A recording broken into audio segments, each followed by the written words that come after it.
नमस्कार, मी Pragya Mhetre. Sangli media communication व माय TV चॅनलमध्ये आपणा सर्वांचं सहर्ष स्वागत. प्रेक्षको, आपण संवाद माझा या कार्यक्रमामध्ये अनेक बालसाहित्यिक, कवी, गझलकार यांच्या मुलाखती घेतल्या. त्यानंतर आज असे एक वक्ते आलेले आहेत की जे शिक्षक आणि साहित्यिक आहेत. ते आहेत श्री महेश कुमार कोष्टी सर, ज्यांनी काव्यलेखन, ललित लेखन, वक्तृत्व, चित्रकला, गायन, वादन आणि विविध ठिकाणी व्याख्याने केली आहेत. या व्यतिरिक्त पहिल्यांदा सामाजिक न्याय विभागातील पालक बालक साहित्य संमेलनाचं आयोजन यांनी केलं आहे. तर आता यांच्याशी आपण बातचीत करूया. नमस्कार, मी महेश कुमार गुंडाप्पा कोष्टी, शिक्षक आणि साहित्यिक, मिरज.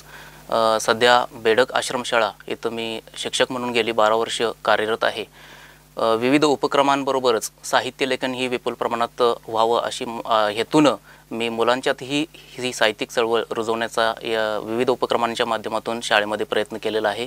विविध साहित्य संमेलनांतून सहभागात घेऊन त्या सहभागातून शब्दांशी मैत्री तर आम्ही जोडलीच आहे, त्याचबरोबर विद्यार्थ्यांचं देखील शब्दांशी नातं कसं जोडील या दृष्टीनं आम्ही सकारात्मक पावले उचलली आहेत. नमस्कार. नमस्कार, मी प्रज्ञा म्हेत्रे. सांगली मीडिया कम्युनिकेशन व माय टीव्ही चॅनल प्रस्तुत संवाद माझा या कार्यक्रमामध्ये आपलं सर हार्दिक स्वागत आहे. आता हे जे काही बाल साहित्य आहे, तर बाल साहित्य आणि तुमची भूमिका याबद्दल आमच्या प्रेक्षकांना काय सांगाल? मुळात बाल साहित्य हा साहित्य प्रकारातला एक वेगळा प्रकार मानला जातो.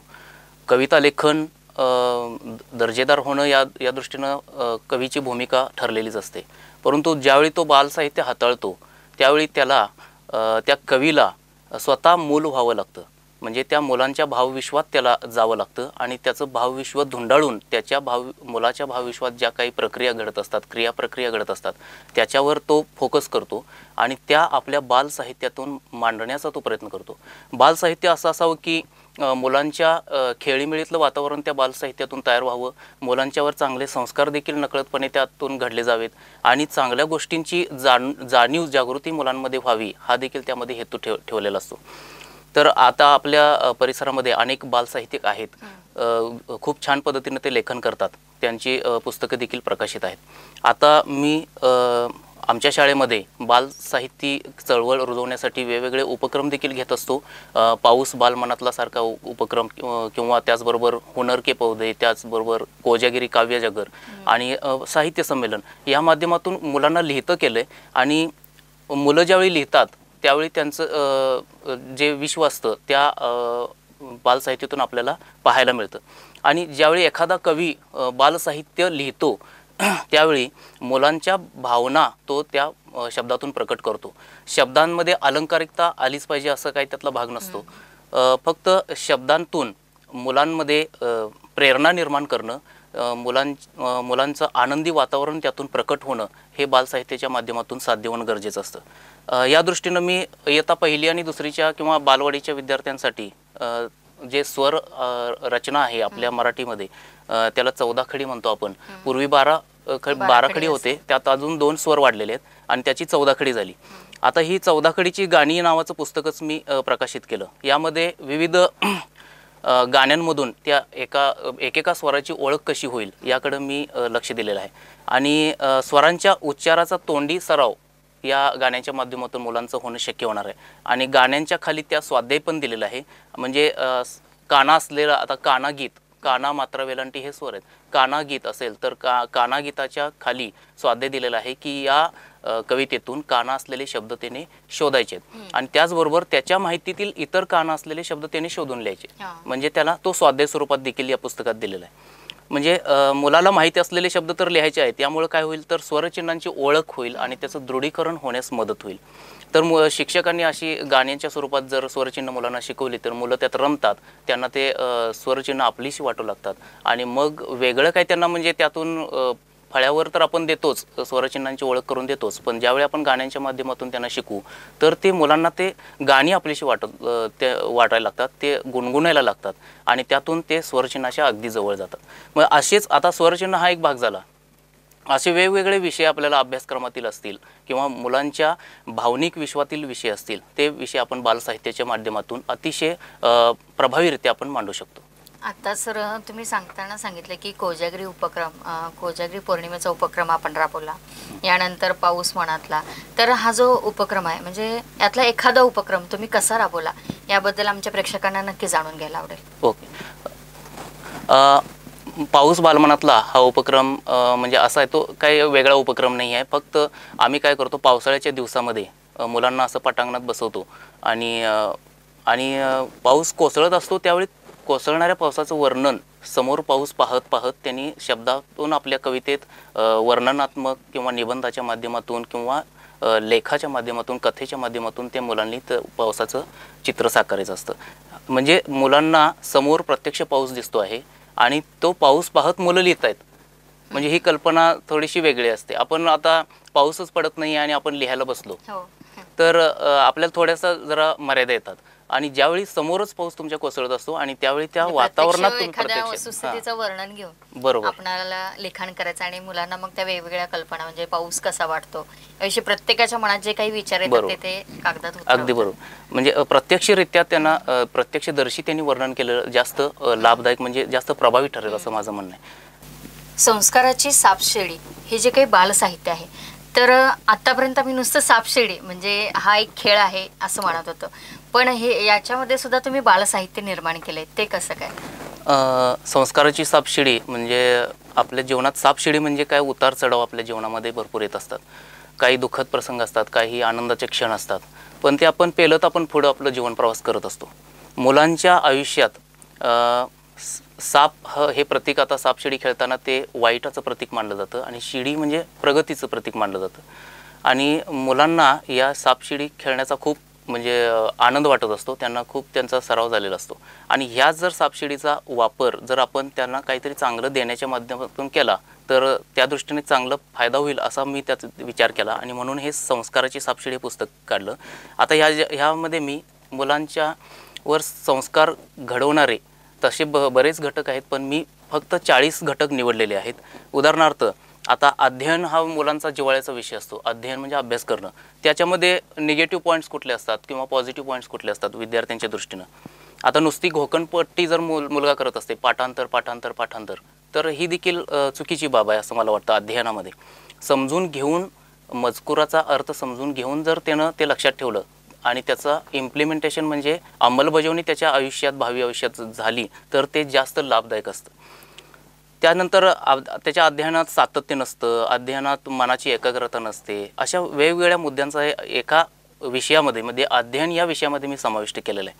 आता यातल्या पॉझिटिव्ह काय घटना त्यांना सांगता येतील तर अभ्यास करत असताना त्यातल्या जे क्लिष्ट संकल्पना असतील त्यांचा सखोल अभ्यास करतो, सराव करतो. अर्थ समजून आशय ध्यानात घेऊन तो अभ्यास करतो. मुद्देसूद त्याची टिपणं काढत असेल किंवा वेळापत्रका तयार करून त्यानुसार जर अध्ययन करत असेल, अवांतर वाचन करत असेल तर ह्या काही चांगल्या गोष्टी अभ्यासाला अतिशय पूरक असतात. तर ह्या पॉझिटिव्ह आणि निगेटिव्ह गोष्टी त्यांना खेळता खेळता त्यांना नकळतपणे त्यांच्या मनावर बिंबवल्या जातात. हा या सापशिडीचा उद्देश आहे. यातून अध्ययन हा एक घटक झाला. यातून 40 असे विषय मांडलेले आहेत. त्यांना आहार कसा घेतला पाहिजे, त्याचं आरोग्याच्या दृष्टीने त्यांना काय काय भूमिका घेतल्या पाहिजे, त्याचबरोबर घरात मित्रांशी व्यवहार कसा असला पाहिजे, घरातील कुटुंबियांशी त्यांचा व्यवहार कसला असला पाहिजे, शिक्षकांशी व्यवहार कसला असला पाहिजे, त्याचबरोबर त्याच्यात मूल्ये कोणकोणती रुजली पाहिजेत, राष्ट्रीय एकात्मता त्याच्यामध्ये मूल्य रुजवण्यासाठी कोणकोणते घटक कारणीभूत आहेत, त्याचं कुटुंब प्रेम किती आपण तपासून पाहिलं पाहिजे. आपण राष्ट्रीय सण किंवा आपले दिवाळी वगैरे असे सण साजरे करतो, उत्सव साजरे करतो, तर त्याच्यामध्ये देखील सण उत्सव साजरे करताना तो रीतिरिवाज तोडतो का, राष्ट्रीय एकात्मतेला तडा देतो का, किंवा त्याच्यामध्ये समूहाने सण साजरे करतो का, किंवा संस्कृतीचा अभिमान त्याच्यामध्ये आहे का, ह्या गोष्टी देखील या पुस्तकातून तपासल्या जातात. त्याचबरोबर वैयक्तिक स्वच्छता असेल किंवा शालेय परिपाठ असेल, तर अशा विविध मुद्द्यांचा समावेश या संस्काराची सापशिडी या माध्यमातून मी मुलांच्या पुढे ठेवला आहे. आणि आता आमच्या शाळेतील मुलं ही सापशिडी खेळत बसतात ग्रुप करून आणि त्यातून हे जे घटक आहेत ते नकळतपणे त्यांच्या मनावर कोरले जातात आणि थोडा का होईना पण परिणाम त्यांच्यामध्ये सकारात्मक बदल घडून आणलेला आम्हाला या अभ्यासांती आम्हाला दिसलेला आहे. प्रेक्षक हो, आजच्या या संवाद माझा कार्यक्रमामध्ये महेश कोष्टी सरांनी आपणाला बाल साहित्य आणि त्यांनी आतापर्यंत केलेले कार्य आणि बालमनावर कोणकोणते संस्कार रुजवावेत आणि यासाठी कोणकोणत्या सापशिडींचा वापर करावा याबद्दल बरीच माहिती आपण जाणून घेतली आणि अजून बरीचशीच माहिती आपण जाणून घेणार आहोत. तत्पूर्वी घेऊ एक छोटीशी विश्रांती आणि तुम्ही पाहत राहा फक्त आणि फक्त सांगली मीडिया माय टीव्ही चॅनल.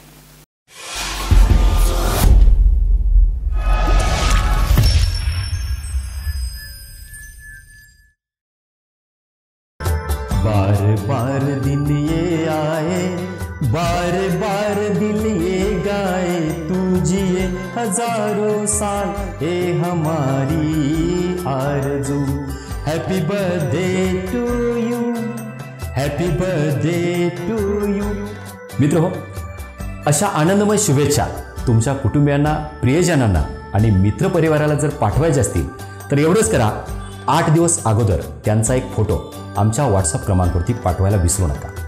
आयुष्यमान भव या माय टीव्हीच्या कार्यक्रमासाठी दररोज सकाळी 8, दुपारी 1 आणि रात्री 10 वाजता पाहत राहा माय टीव्हीचा आयुष्यमान भव हा कार्यक्रम.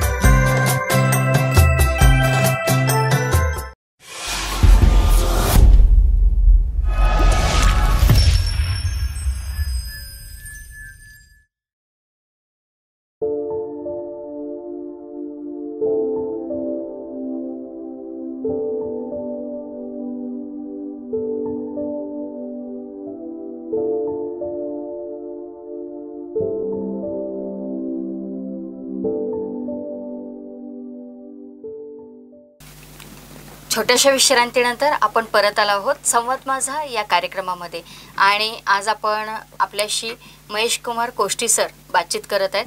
सर, आत्ताच तुम्ही बालसाहित्याविषयी सांगितलं, यानंतर आपल्याला या बालसाहित्याविषयी अनेक तुमच्या कवितांचं पण लेखन झालेलं आहे, तर आमच्या प्रेक्षकांना नक्कीच तुमच्या कविता देखील ऐकायला आवडतील. बालसाहित्यामध्ये एक ॲब्सेन्स लिव्ह नावाची मी कविता लिहिलेली आहे. त्याच्यामध्ये काय असतं, घरामध्ये कलह निर्माण होत असेल आईबाबांमध्ये, तर त्याचा त्या भांडणांचा वगैरे मुलांवरती काय परिणाम होतो तो मी या कवितेतून मांडलेला आहे. कवितेचं नाव आहे पहा, ॲब्सेन्स लिव्ह. सकाळी सकाळी आईबाबांचं जोरात लागलं भांडण. सकाळी सकाळी आईबाबांचं जोरात लागलं भांडण. कारण होतं शुल्लक पण शब्दांना नव्हतं बंधन. वाटेल तसे वेडेवाकडे शब्द होते वावगे. हट्टाला पेटलेले दोघेही फिरत नव्हते मागे. कुणीच घेतला नव्हता चहा, कुणीच घेतला नव्हता चहा. जेवण होते दूर, घरामध्ये आला होता वादावादीचा पूर. भयभीत होऊन भिंतीला रेटून उभा होता चिमुकला जीव.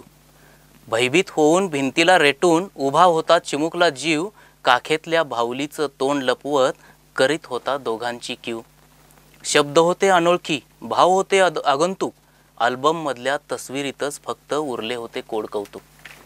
भांडणाच्या प्रकोपात आईबाबांनी घेतली रजा. विनाकारण शाळा चुकवायची तिला दिली सजा. दिवस गेला मौनात, दिशा झाल्या विरुद्ध. मनामध्ये तिरस्काराचे सुरूच होते युद्ध. सांज होतात चिमुकलीनं हातात घेतली डायरी. ॲब्सेन्स लिव्ह आहे बाबा, म्हणे सही करा याच्यावरी. कारण लिहिताना रजेचं प्रश्न बाबांना पडला. ॲब्सेन्स लिव्हच्या रकान्यात पेन त्यांचा थांबला. चिमुकलीनं मारली बाबांच्या पाठीवर थाप. खोटं बोलण्याचं म्हणाली करीन मी पाप. पिकनिकला गेलो होतो, खूप मजा केली. आईबाबांच्या सहवासात म्हणेन खूप होते रमली. काळजी नको बाबा, मनात ठेवू नका काही. खोटेपणाच्या पेनने तुम्ही करून टाका सही. आई बाबा दोघेही पाहत राहिले तिच्याकडे. आई बाबा दोघेही पाहत राहिले तिच्याकडे. चुकतंय कुठंतरी याचं उलगडू लागले कोडे. चुकतंय कुठेतरी याचं उलगडू लागले कोडे. तर या कवितेतून मुलांच्या मनावर आईबाबांच्या विचारांचा, त्यांच्या वागणुकीचा काय परिणाम होता तो ह्या कवितेतून मी मांडण्याचा प्रयत्न केलेला आहे. सर, आत्ताची कविता खरंच खूप मनाला भावून स्पर्शून जाते, कारण एवढ्या भावना म्हणजे व्यक्त होणाऱ्या, अव्यक्त त्या मुलीच्या मनामध्ये दाटलेल्या असतात, हे या कवितेतून सहज आपणाला लक्षात येतं. यानंतर सर, आपण ललित लेखन पण केलेलं आहे, तर याच्यामध्ये कोणकोणते विषय आपण हाताळलेले आहेत? ललित लेखनामध्ये प्रामुख्याने सामाजिक, सांस्कृतिक, त्याचबरोबर शैक्षणिक या गोष्टींचा त्याच्यामध्ये समावेश होतो. सामाजिक अस्थिरता विशेष प्रभावीपणे मांडण्याचं ललित हे मोठं म्हणजे साधन आहे असं मला वाटतं. अस्थिरता म्हणजे समाजामध्ये काही विविध घटना घडत असतात, त्यामुळे अस्थिरता निर्माण होते आणि ही अस्थिरता शब्दाच्या माध्यमातून मांडणं हे एक म्हणजे चॅलेंजेस असतं असं मला वाटतं. आणि हे जर शब्दाच्या माध्यमातून मांडलं आणि वाचकांपुढे जर आपण हा विषय ठेवला तर यातून बोध घेऊन ही अस्थिरता थोडीशी कमी होईल, हा त्याचा उद्देश असतो. आता ललित लेखनामध्ये मोजक्याच शब्दामध्ये प्रभावी विषय मांडणं अतिशय गरजेचं असतं. आता अजून एक आता मी मगाशी विषय घेतला तो बालसाहित्याचा, म्हणजे आईबाबांचं घरातील वागणूक. त्याचबरोबर तेच एक कारण ललितमध्ये कसं मांडता येईल पहा, तर घरामध्ये संवाद आजकाल कमी होत चाललेले आहेत. आणि एका ललित लेखनामध्ये संवादाचा कोरा कागद या लेखनामध्ये मी असं मांडलं की घरामध्ये घरात मुलं आहेत, खूप हुशार आहेत, प्रत्येक स्पर्धेमध्ये भाग घेतात, त्याच्यामध्ये ते प्रावीण्य प्राप्त करतात, बक्षिसं मिळवतात. कुठलीही अशी त्यांनी स्पर्धा सोडली नाही की त्याच्यामध्ये त्यांचा नंबर आला नाही. आणि आईबाबांची सुद्धा तशी इच्छा असायची. आता झालं काय, एका शाळेमध्ये एक स्पर्धा घेतली होती. घरात आईवडिलांना त्याची कल्पना होती. मुलगा घरी आल्यानंतर बाबांनी विचारलं, बाबा आज संवाद लेखन स्पर्धा दिनू, आज संवाद लेखन स्पर्धा होती ना तुझ्या शाळेमध्ये, काय झालं, बक्षीस मिळाले की नाही? दिनूनं काही उत्तर दिलं नाही. बक्षीस मिळालं नाही म्हणून मानतेनं हलवली. मग बाबांनाही पटलं नाही. वेगवेगळ्या स्पर्धांमध्ये हा नंबर 1 असणारा हा विद्यार्थी या स्पर्धेमध्ये कसा काय बक्षीस मिळवू शकला नाही? तर दुसऱ्या दिवशी ते पालक भेटायला गेले त्यांच्या शिक्षकांकडे. त्यावेळी त्या शिक्षकांनी त्या पालकांसमोर त्या दिनूचा संवादाचा कोरा कागद ठेवला आणि त्याच्यात एकही संवाद त्याने लिहिलेला नव्हता. ते पाहून बाबांना धक्काच बसला. म्हणजे विस्मयकारक चेहऱ्याने त्यांनी विचारलं, दिनू हे काय आहे? मग दिनूनं त्यावेळी उत्तर दिलं, संवाद लेखन म्हणजे एखादी कथा, निबंध, कविता असे विषय असतील तर मी त्यात माझंच बक्षीस होतं, परंतु तुमच्या घरातील संवाद हा विषय दिला असल्यामुळं मला माझ्या घरात काहीच संवाद घडतात हे माहीत नाही आहे, त्याच्याबद्दल मी अनभिज्ञ आहे. जे माझ्या घरात संवाद घडतच नाही त्याबद्दल मी काय लिहू बाबा? म्हणून माझा हा कागद कोराच राहिला. मग ह्या घटनेतून आपल्याला असं लक्षात येतं की हा किती जिव्हाळ्याचा विषय बनलेला आहे. बघा, आई बाबा सकाळी दिवसभर दमून घरामध्ये येतात. घरामध्ये आल्यानंतर थोडं थकवा जाणवत असतो, फ्रेश होण्याच्या मूडमध्ये असतात. फ्रेश झालं की मग मनोरंजनाची मागणी मन करतं आणि मग टी व्हीवर कार्यक्रमात ते गुंतून जातात आणि त्यानंतर ऑफिसची उरली कामं आटोपण्यात त्यांचा दिवस निघून जातो. पुन्हा दुसऱ्या दिवशी तेच ठरलेलं रुटीन. मग ह्या सगळ्या धकाधकीच्या जीवनामध्ये आईबाबांनी मुलांसाठी वेळ कसा काढायचा आणि त्यांच्यावर संस्कारांची बीजे त्यांनी कशी रोवायची? तर ह्या आपले जे म्हणजे आईबाबांचे जे हात कॅल्क्युलेटर, मुलांच्या केस कुरवाळण्यात जे गुंतायला हवेत ते हात आता कॅल्क्युलेटर, मोबाईल आणि लॅपटॉपच्या निर्जीव बटनांवरून फिरताना दिसतात. ही अतिशय दुःखदायक आताची सध्याची परिस्थिती होत चाललेली आहे. म्हणजे हा जो विषय आहे तो कुठेतरी पालकांनी सुद्धा समजून घेतला पाहिजे की आपल्या घरात आल्यानंतर आपण मुलांना वेळ देणं हे किती महत्त्वाचं आहे. बरोबर, अगदी बरोबर. तर ह्या दृष्टीनं म्हणजे हे संवाद नसलेलं मूक नाटकच असं मी याचा उल्लेख करेन. म्हणजे नाटक आपण पाहायला जातो त्याच्यामध्ये संवाद असतात, पण हे घराघरात जे संवाद लुप्त झालेले आहेत ते संवाद नसलेलं मूक नाटकच वाटतंय की काय, अशी अवस्था काही घरांमध्ये निर्माण झालेली आहे. तर हे न होता म्हणजे यातून काही बोध घेतील पालक आणि त्यातून आपल्या मुलांसाठी वेळ देतील, हा एक ललित लेखनाचा तो उद्देश होता. त्यानंतर पाऊल वाटा चालताना असा एक मी लेख लिहिला होता. त्याच्यामध्ये ज्यावेळी आजूबाजूची परिस्थिती आपल्या बाबतीत नकारात्मक होते, कोणी आपली साथ देत नाही किंवा असं वाटायला लागतं मनाला, तसं साथ देत असतात परंतु आपल्या मनाची भूमिका तशी झालेली असते. अशा वेळी मन एकटं पडलेलं असतं आणि असं एकटं मन पडलं असताना आपण काय करायचं, तर कोणते विचार मनात येतात, तर त्यावेळी मी त्याबद्दल असं लिहिलं की अशाबद्दल तुम्ही कुंपण नसलेल्या शेतासारखं, म्हणजे कुंपण नसलेल्या शेतासारखं आपलं मन असलं पाहिजे. जर मनाला पण कुंपण घातलं तर नकारात्मक विचार मनामध्ये थैमान घालत राहतात. मग आता आपण ज्यावेळी आपल्या मनामध्ये असे नकारात्मक किंवा आपल्याला कोण साथ देत नाही किंवा परिस्थिती आपल्या बाजूनं नाही असं ज्यावेळी वाटायला लागतं त्यावेळी काय करावं, खुशाल मोकळेपणानं निसर्गाची वाट चालावं असं मी त्या लेखामध्ये लिहिलेलं आहे. आणि ती वाट चालत असताना पाऊलवाट चालताना पाऊलवाटेवरनं चालत जाताना त्या पाऊलवाटेच्या शेजारी बाजूला असणारी छोटी छोटी फुलं असतात, छोटे छोटे गवताच्या पाती असतात, त्या गवतामध्ये दडलेले छोटे छोटे दगड असतात, त्यांना पाहत जावा, न्याहाळत जावा, ती तुम्हाला खूप काही शिकवून जातील. म्हणजे ते गवताची जी पाती असते आता त्यामध्ये असं मांडलेलं आहे, मी पाऊलवाट चालत असताना त्याला आजूबाजूला पाऊलवाटेच्या शेजारी गवताची पाती, हिरवीगार तृणपाती दिसतात आणि त्या फुलांचं औक्षण त्या गवताच्या पातीवर झालेलं दिसतं. म्हणजे फुलं काय करतात, त्या गवताच्या पातीला औक्षण करतात, फुलांचं अभिषेक घालतात फुलांचा. आणि का अभिषेक घालतात, तर हे हिरवंपण त्या गवताच्या पातीने जमलेलं म्हणजे जोपासलेलं आहे. हिरवंपण म्हणजेच काय, गवताची पाती हिरवंपण जपते म्हणजेच काय, आपल्या मनाची सकारात्मकता, हा त्यातून उद्देश आपल्याला सांगायचा आहे. हे जी पाऊलवाट आपण जसं पुढं जात राहतो तसं तसं वळणावरती कसं वळायचं किंवा वाटेमध्ये कोणकोणते अडथळे येतात, त्या अडथळ्यांवर मात करून कसं पुढं जायचं, ही पाऊलवाट आपल्याला शिकवत जाते. आणि ही चांगल्या अशा घडामोडीतून, चांगल्या अशा प्रयत्नातून ही पाऊलवाट शेवटी आपल्याला एका पर्वतमाथ्यावर नेऊन पोहोचवते आणि ते आपल्या यशाचं शिखर असतं. नक्कीच सर, म्हणजे खूप छान विचार या पाऊलवाटांमध्ये आपण मांडलेला आहे. यानंतर सर आपण गझलही करता, त्यानंतर शायरी लिहिता, तर याविषयी सुद्धा आम्हाला नक्की ऐकायला खूप छान वाटेल. गझल प्रकार मी नुकताच आता हाताळायला घेतलेला आहे. आमच्या सांगली जिल्ह्यामध्ये गझल कार्यशाळा बऱ्याच झालेल्या आहेत, त्याच्यामध्ये मी सहभाग घेतला होता. त्यातून काही शिकून काही गझल्स मी लिहिलेले आहेत. त्यातील एक गझल मी सादर करतो.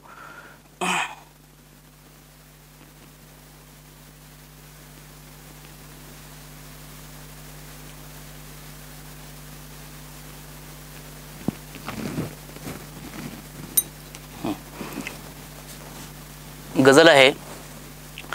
तख्तास आसवांच्या जाळून रोष गेले, तख्तास आसवांच्या जाळून रोष गेले, राखेस पापण्यांच्या माखून आज गेले.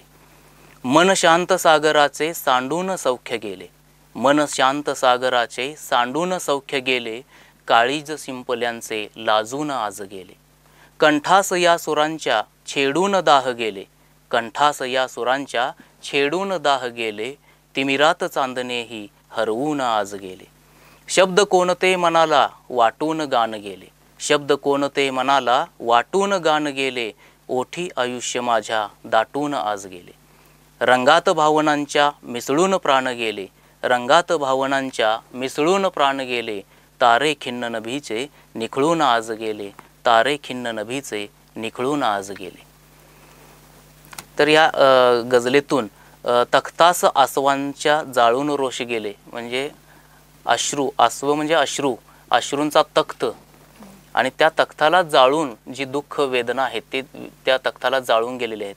आणि पापण्यांची देखील राख झालेली आहे, आणि या पापण्यांची झालेली राख ते स्वतःवरती माखून वेदना तिथून निघून गेलेले आहेत. इतकं दुःख त्या व्यक्तीला दिलेलं आहे. परंतु शेवटी मी आज असं उल्लेख केलेला आहे की या नकारात्मकतेकडून सकारात्मकतेकडे कवितेला नेलेलं आहे. म्हणजे जरी असं दुःख आपल्या आयुष्यात आलं, वेदना आपल्याला सतावत असतील, तरी शब्द कोणते मनाला वाटून गाण गेले, शब्दांचा सहवास तुम्ही घेतला, वेगवेगळी चांगली पुस्तकं वाचली, तर त्यातून ते मनाला आपल्या एक गीत वाटून जातात, त्यातील शब्द आपल्या मनाला गीत वाटून जातात. आणि ओठी आयुष्य माझ्या दाटून आज गेले, आणि जे आयुष्य माझ्या हातातून निसटलेलं होतं ते आता शब्दांच्या सानिध्यात आल्यानंतर परत ते आयुष्याचं गाणं माझ्या ओठांवर रुळू लागलेलं आहे.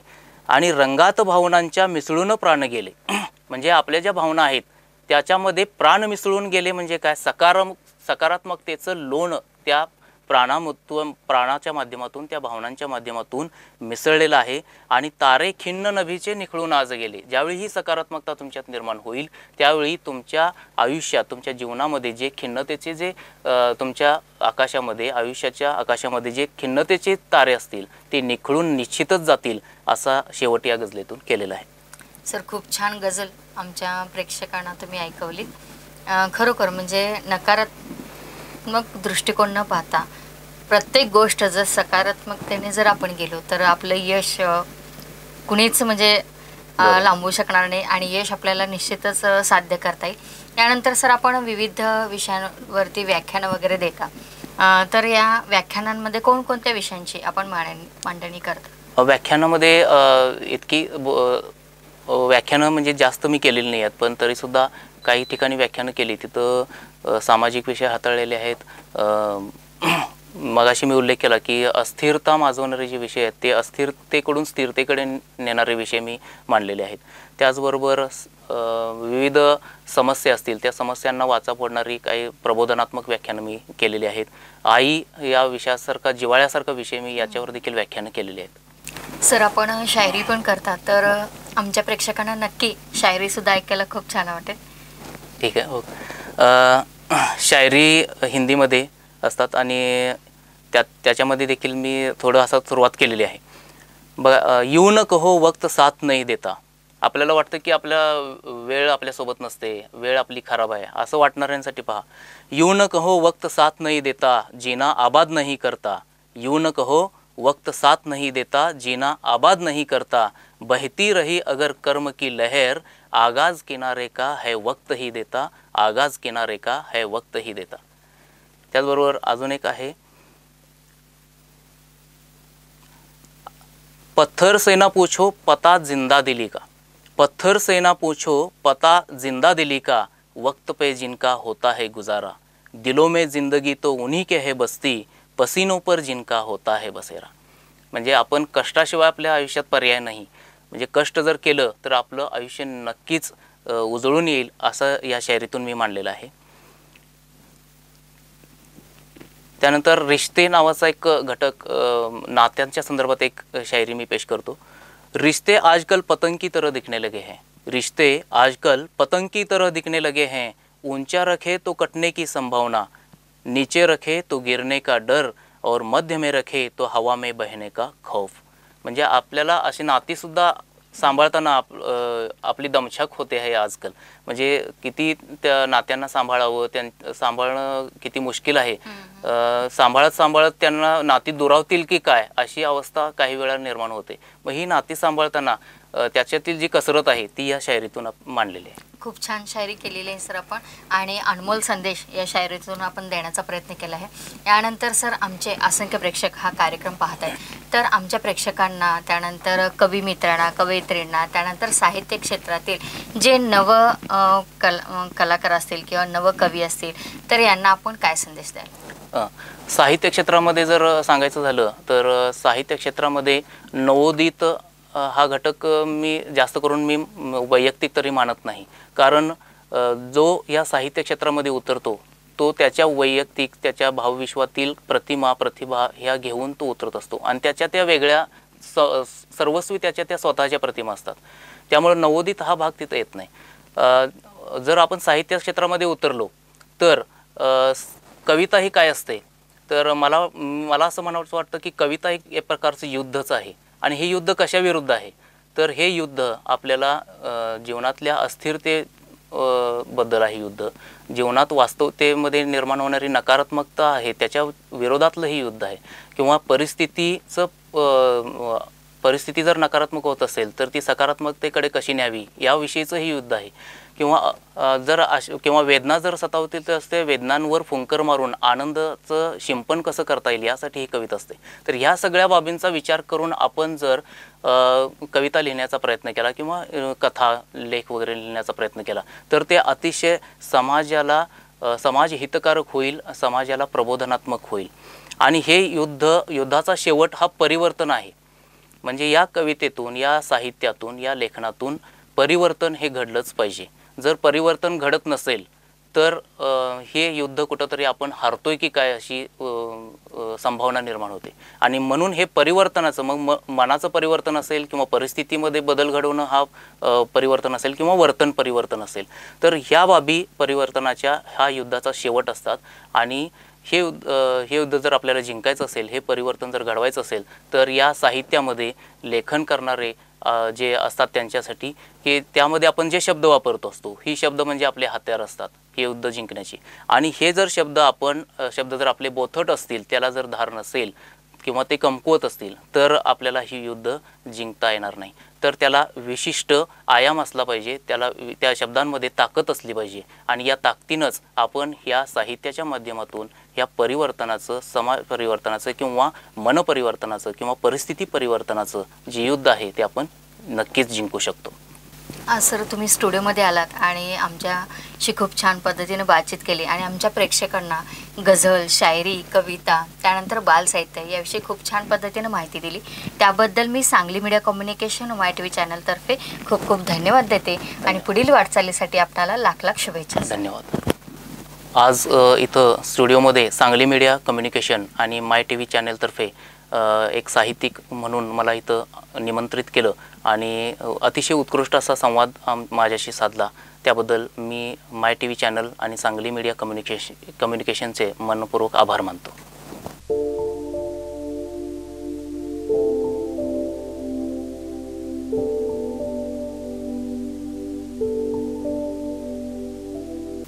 प्रेक्षको, आत्ताच आपण संवाद माझा या कार्यक्रमामध्ये श्री महेश कुमार कोष्टी जे शिक्षक आणि साहित्यिक आहेत यांच्याशी बातचीत केली आणि त्यामुळे आपल्याला बालसाहित्य म्हणजे काय, त्यानंतर संस्काराची सापशिडी कशी असते, ललित लेखन, गझल, शायरी याविषयी माहिती मिळाली. याचं प्रक्षेपण देण्याचं काम Sangli media communication MyTV channel करतं. तेव्हा आवर्जून पहा तुमचं, आमचं आणि आपल्या सर्वांचं लाडकं channel Sangli media MyTV channel.